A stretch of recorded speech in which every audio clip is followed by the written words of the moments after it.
Hi everyone, it's Madeline, your family nurse practitioner, here to talk about how to manage your sleep at home, particularly if you struggle with insomnia. Today, we're talking in this module about how to talk to your provider about sleep. And this is really important because oftentimes when you're at appointments and your provider says, "How's your sleep?" you may not exactly know what to say other than it's good or it's bad. Here are some things that can help your provider identify maybe things that might improve your sleep in the long run. One is snoring, and particularly signs of sleep apnea. If you snore loudly, excessively, or if anyone has ever witnessed you stop breathing or have a pause in your breathing while you're sleeping or snoring, this could be a sign that you may struggle from sleep apnea. And sleep apnea can be really impactful on your quality of sleep, even though you may not realize it because you're sleeping.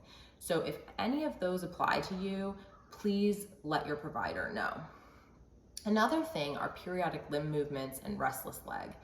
If your sleep partner, or if anyone has ever told you that you have jerky movements while you're sleeping or are constantly moving your legs, this could be a sign that you struggle from restless leg syndrome or periodic limb movement disorder during sleep. These are things that we can address, but we can't address them if we don't know. So please tell us if this may be happening to you.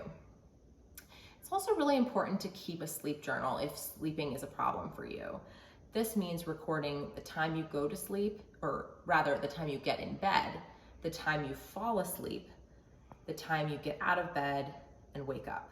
Now, this does not mean I want you with your clock next to your bed watching the times. This is going to be a roundabout average that you can write down and give to your provider, because a lot of times we don't really know how long we sleep. Sometimes people have watches or apps that can detect sleep time, and this can be a helpful measure to know how long you were in bed and how long you were sleeping. Another part of your sleep journal should be your sleep quality. So if you feel like you slept well, you didn't sleep well, or if there were any other distractions or interruptions in the night. A few other things to mention to your provider is if you have teeth grinding or jaw pain, as teeth grinding can interrupt sleep. If you have excessive nightmares or night terrors during the night, if you sleepwalk, or if you have any concerns about your mental health, such as feelings of anxiety, depression, hopelessness, sadness, excessive worry, or intrusive thoughts. These are things definitely you should mention to your provider.